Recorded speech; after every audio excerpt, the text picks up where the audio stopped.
People in the U.S., sadly, have no idea, most of them. In 1951, nuclear testing finally began on the U.S. mainland. Everybody, all Americans, and really all people around the world. 100 mushroom clouds pierced the sky.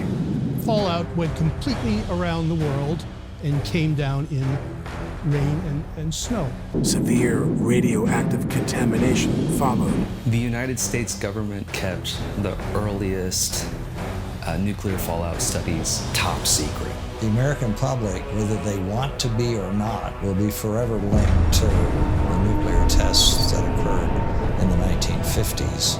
This is because the tests produced clouds. They went everywhere across the United States.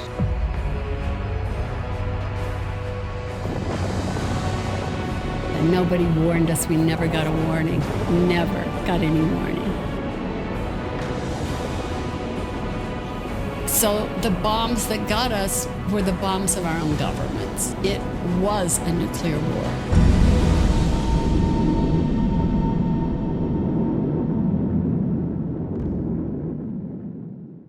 I used to keep, it was a big pile. It got so big I gave up. It was too depressing. Of those men that were at the herd that spring, all 8 of them have died with some form of cancer. So, and then I had a couple classmates in grade school that got sick, that died.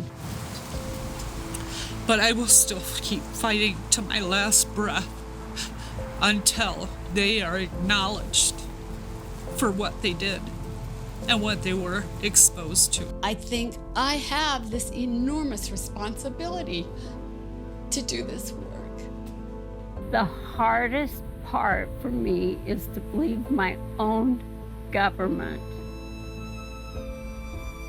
killed my family.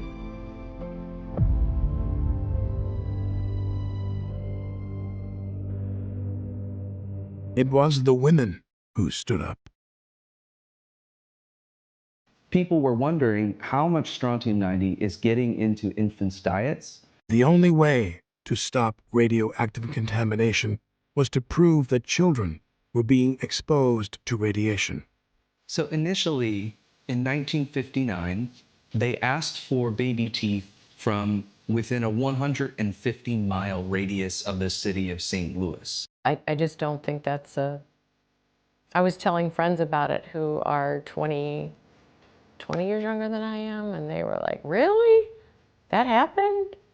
I believe it was 1959, and I was 7 years old and went to school, and the teacher said there is this project that's going on, and they're requesting that children that have their baby teeth fall out.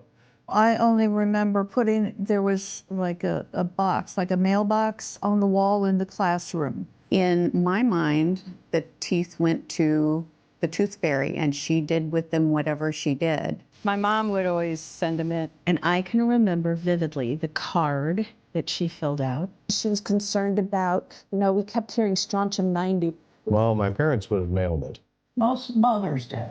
It was almost always the moms.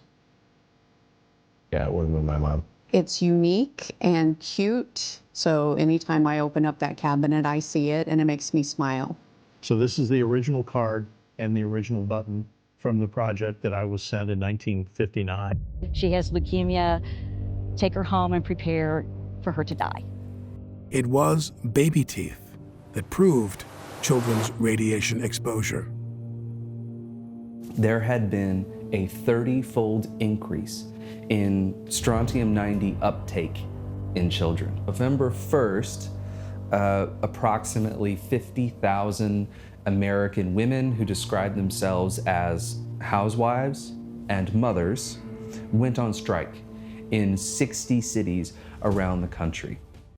And that was the article that was sent to President Kennedy's science advisor. And I answered the phone, and there was this pause and said, this is John Kennedy. Can I talk to your mom?